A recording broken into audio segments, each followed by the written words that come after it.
ನಗರ ಶಾಸಕರಾದ ಬಸನಗೌಡ ಪಾಟೀಲ್ ಯತ್ನಾಳ್ ಉರ್ಫ್ ಧರ್ಮಕಡ್ಲಿ ಇವರು ಅಧಿವೇಶನದಲ್ಲಿ ಬಹುಮೂಲ್ಯ ಚರ್ಚೆಗಳನ್ನು ಮಾಡಬೇಕಾಗಿರೋದು ಅಧಿವೇಶನದಲ್ಲಿ ಮತ್ತು ನಗರದ ಅಭಿವೃದ್ಧಿ ಸೌಂದರ್ಯೀಕರಣ ಮತ್ತು ಹಾಗೂ ನಗರದ ಇತರೆ ಕೆಲಸ ಕಾರ್ಯಗಳನ್ನು ಅವರು ಸರ್ಕಾರಕ್ಕೆ ಗಮನ ಸೆಳೆದು ಕೆಲಸ ಮಾಡುವುದು ಬಿಟ್ಟು ಸರ್ಕಾರಿ ವಕೀಲಾಗಿ ಮುಂದುವರಿಯುವಂಥ ಪರಿಸ್ಥಿತಿ ನಿರ್ಮಾಣ ಆಗಿದೆ. ಅಂದರೆ ಸರ್ಕಾರ ಯಾವ ಹಂತಕ್ಕೆ ಹೋಗಿ ಅವರಿಗೆ ಈ ರೀತಿ ಅಪೀಸ್ಮೆಂಟ್ ಅಂತ ಏನು ಕರಿತೀವಲ್ಲ, ಎಷ್ಟರೇ ಅಪೀಸ್ಮೆಂಟ್ ಮಾಡೋದು. ಒಬ್ಬ ಗುಂಡ, ಒಬ್ಬ ಕ್ರಿಮಿನಲ್ಲು, ಒಬ್ಬ ಅಟ್ರಾಸಿಟಿ ಕೇಸ್ನಲ್ಲಿ ಭಾಗವಹಿಸಿದವ, ಒಬ್ಬ ಕೊಲೆಗಡಕ ಅಂತೇಳಿ ಕೋರ್ಟಿನಲ್ಲಿ ನಡೆದಂಥವ ಮತ್ತು ಗಡಿಪಾರಾದಂಥ ವ್ಯಕ್ತಿನ ಇವತ್ತು ಸರ್ಕಾರಿ ಅಭಿಯೋಜಕರು ಮಾಡ್ತಾರಂದರೆ ಇದು ಎಂಥ ದುರಂತ.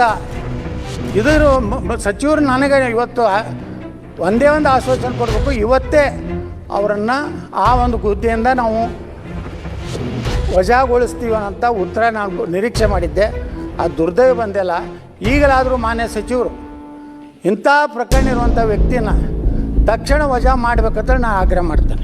ಏಕೋಚಿತ ಒಬ್ಬ ನನ್ನ ನ್ಯಾಯವಾದಿಯನ್ನು ವೈಯಕ್ತಿಕ ದ್ವೇಷದಿಂದ ಮತ್ತು ವೈಯಕ್ತಿಕ ಹಿತಾಸಕ್ತಿಯಿಂದ ಯಾವುದೇ ಒಂದು ಕುಮ್ಮಕ್ಕಿನ ಒಳಗಾಗಿ ಅವರು ಅಧಿವೇಶನದಲ್ಲಿ ನನ್ನನ್ನು ಹೆಸರು ಪ್ರಸ್ತಾಪ ಮಾಡಿ ನನ್ನನ್ನು ಕೂಡಲೇ ನನ್ನ ಸೇವೆಯಿಂದ ವಜಾಗೊಳಿಸಬೇಕಂತೂ ಸರ್ಕಾರಕ್ಕೆ ಆಗ್ರಹಿಸಿ 25 ಮಿನಿಟ್ ಅತಿ ಅಮೂಲ್ಯ ಸದನದ ವೇಳೆಯನ್ನು ಹಾಳು ಮಾಡಿದಲ್ಲದೆ ಬಾವಿಗೆ ಇಳಿದು ನೆಲದ ಮೇಲೆ ಕೂತು ಅವಮಾನಕಾರಿ ಅಂದ್ರೆ ಇಡೀ ಬಿಜಾಪುರ ನಗರದ ಮತದಾರರಿಗೆ ಅವರು ನಗರ ಶಾಸಕರು ಅವಮಾನ ಮಾಡಿ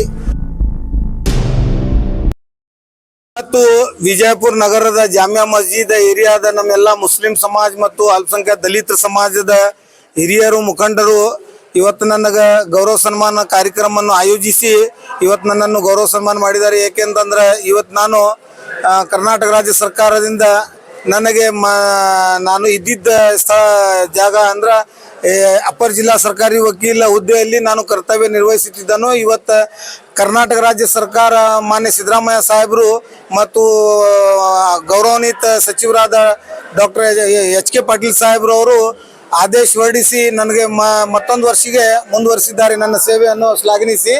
ಹಾಗಾಗಿ ಇವತ್ತು ನಾನು ಹೆಚ್ಚುವರಿ ಅಪರ ಜಿಲ್ಲಾ ಸರ್ಕಾರಿ ವಕೀಲ ಹುದ್ದೆಯಲ್ಲಿ ಕೆಲಸ ನಿರ್ವಹಿಸಲಿಕ್ಕೆ ಮೂಲ ಕಾರಣೀಭೂತರವರಾದ ನಮ್ಮ ಜಿಲ್ಲೆಯ ಉಸ್ತುವಾರಿ ಸಚಿವರು ನಮ್ಮ ನೆಚ್ಚಿನ ನಾಯಕರಾದ ಡಾಕ್ಟರ್ ಎಂ ಬಿ ಪಾಟೀಲ್ ಸಾಹೇಬರು ಇವರ ಆಶೀರ್ವಾದದಿಂದ ಮತ್ತು ಸುನಿಲ್ ಗೌಡ ಪಾಟೀಲ್ MLC ಹಾಗೂ ಅಬ್ದುಲ್ ಹಮೀದ್ ಮುಷ್ರೀಫ್ ಸಾಹೇಬರು ಇವರೆಲ್ಲರೂ ನನಗೆ ಈ ಸ್ಥಾನದಲ್ಲಿ ಕೆಲಸ ನಿರ್ವಹಿಸಲು ಸರ್ಕಾರಕ್ಕೆ ನಿರಂತರ ಪ್ರಯತ್ನ ಪಟ್ಟು ನನಗೆ ಈ ಆದೇಶವನ್ನು ಮುಂದುವರಿಸಲು ಸಾಧ್ಯವಾಯಿತು. ಯಾಕೆ ಅಂತಂದ್ರೆ ನಗರ ಶಾಸಕರಾದ ಬಸನಗೌಡ ಪಾಟೀಲ್ ಯತ್ನಾಳ್ ಉರ್ಫ್ ಧರ್ಮಕಡ್ಲಿ ಇವರು ಅಧಿವೇಶನದಲ್ಲಿ ಬಹುಮೂಲ್ಯ ಚರ್ಚೆಗಳನ್ನು ಮಾಡಬೇಕಾಗಿರೋದು ಅಧಿವೇಶನದಲ್ಲಿ ಮತ್ತು ನಗರದ ಅಭಿವೃದ್ಧಿ ಸೌಂದರ್ಯೀಕರಣ ಮತ್ತು ಹಾಗೂ ನಗರದ ಇತರೆ ಕೆಲಸ ಕಾರ್ಯಗಳನ್ನು ಅವರು ಸರ್ಕಾರಕ್ಕೆ ಗಮನ ಸೆಳೆದು ಕೆಲಸ ಮಾಡುವುದು ಬಿಟ್ಟು ಏಕೋಚಿತ ಒಬ್ಬ ನನ್ನ ನ್ಯಾಯವಾದಿಯನ್ನು ವೈಯಕ್ತಿಕ ದ್ವೇಷದಿಂದ ಮತ್ತು ವೈಯಕ್ತಿಕ ಹಿತಾಸಕ್ತಿಯಿಂದ ಯಾವುದೇ ಒಂದು ಕುಮ್ಮಕ್ಕಿನ ಒಳಗಾಗಿ ಅವರು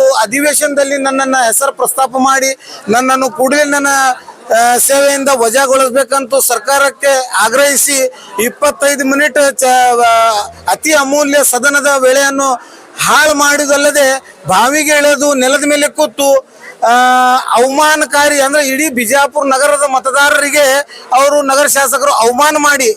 ಯಾಕೆ ಅಂತಂದ್ರೆ ನಗರ ಶಾಸಕರಿಗೆ ಆಯ್ಕೆ ಮಾಡಿರುವುದು ಮೂಲ ಉದ್ದೇಶ ನಗರದ ಸೌಂದರ್ಯೀಕರಣ ಹಾಗೂ ಅಭಿವೃದ್ಧಿ ಮಾಡುವ ಉದ್ದೇಶ ಇತ್ತು. ಆದರೆ ನಗರ ಶಾಸಕರು ಏಕೋಚಿತ ನನ್ನ ಕರ್ತವ್ಯಕ್ಕೆ ನನ್ನನ್ನು ಟರ್ಮಿನೇಟ್ ಮಾಡಲಿಕ್ಕೆ ಮತ್ತು ಅದು ವಿಂಡಿಕ್ಟಿವ್ ಅಟಿಟ್ಯೂಡ್ ಅಂದ್ರೆ ದ್ವೇಷದ ಭಾವನೆಯಿಂದ ಅಪರಾಧಿಕ ಪ್ರಕರಣ ಬಾಕಿ ಇರುವುದ ಹಿನ್ನೆಲೆಯನ್ನು ಎತ್ತಿ ಹಿಡಿದು ಅವ್ರದೇ ಮೇಲೆ 72 ಕೇಸ್ ಇರೋದ್ರಿಂದ ಅವರು ಅಧಿವೇಶನದಲ್ಲಿ ಭಾಗವಹಿಸ್ತಾ ಇದ್ದಾರೆ. ಮತ್ತು ಕುಂಬಳಕಾಯಿ ಕಳ್ಳಿ ಯಾರಂತಂದ್ರೆ ಹೆಗಲ್ಮುಟ್ಟು ನೋಡ್ಕೊಂಡಂಗ ಅವರು ತನ್ನ ಮೇಲೆ ಇದ್ದಿದ್ದು 72 ಕೇಸನ್ನು ಮರೆಮಾಚಿ ನನ್ನ ಮೇಲೆ ಅವರೇ ಮಾಡಿಸಿದ 8 ಕೇಸದ ನೆಪ ಹಿಡಿದು ಸರ್ಕಾರಕ್ಕೆ ನನ್ನನ್ನು ತೆಗೆದು ಹಾಕ್ಬೇಕಂತ ಸಾಕಷ್ಟು ಪ್ರಯತ್ನ ಮಾಡಿ ಒಬ್ಬ ಪ್ರಭಾವಿ ಶಾಸಕ ಅಂತ ಅನಿಸಿಕೊಂಡವರು, ಹಿಂದೂ ಫೈರ್ ಬ್ರ್ಯಾಂಡ್ ಅಂತ ಅನಿಸಿಕೊಂಡವರು, ಅವರು ಬಾವಿಗೆ ನೆಲದ ಮೇಲೆ ಕೂತು ನನ್ನನ್ನು ತೆಗೆಯುವುದು ಹರಸಾಹಸ ಪಟ್ಟಿದ್ದು.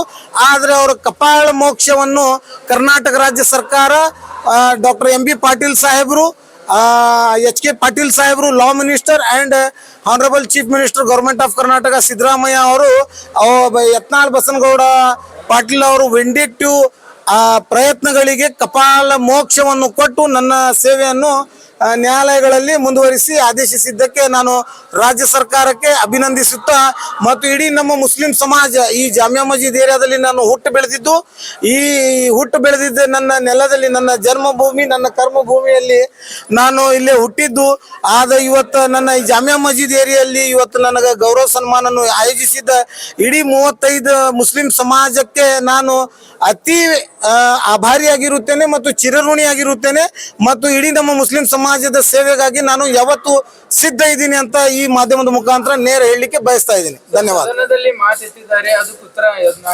ಅದ ಈಗ ನಾನು ತಮ್ಗೆ ಆಗಲೇ ಹೇಳಿದಂಗೆ ಕಪಾಳ ಮೋಕ್ಷ ಉತ್ತರ ಅಲ್ಲ, ಇದು ಕಪಾಳ ಮೋಕ್ಷ.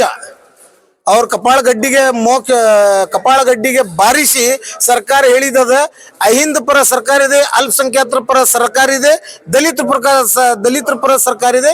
ಡಾಕ್ಟರ್ MB ಪಾಟೀಲ್ ಸಾಹೇಬ್ ಜಿಲ್ಲಾ ಉಸ್ತುವಾರಿ ಸಚಿವರು ಮುಸಲ್ಮಾನ್ ಸಮಾಜ ಅಷ್ಟೇ ಅಲ್ಲ, ಇಡೀ ಜಾತ್ಯತೀತವಾಗಿ ಇಡೀ ಸರ್ವಧರ್ಮೀಯ ನಾಯಕರು ಇದ್ದಾರೆ ಅಂತ ಅನ್ನುವಂಥದ್ದು ಇದು ನನ್ನ ಮುಂದುವರಿಸುವ ಆದೇಶನೇ ಇದು ಒಂದು ಉದಾಹರಣೆ. ಮೊನ್ನೆ ರಾಣಿ ಚೆನ್ನಮ್ಮದು ಕಾರ್ಯಕ್ರಮ CM ಅವರು ಬಂದಿದ್ರು, ಅದು ಯಾವ ಕಾರ್ಯಕ್ರಮ ಇದು ಸರ್?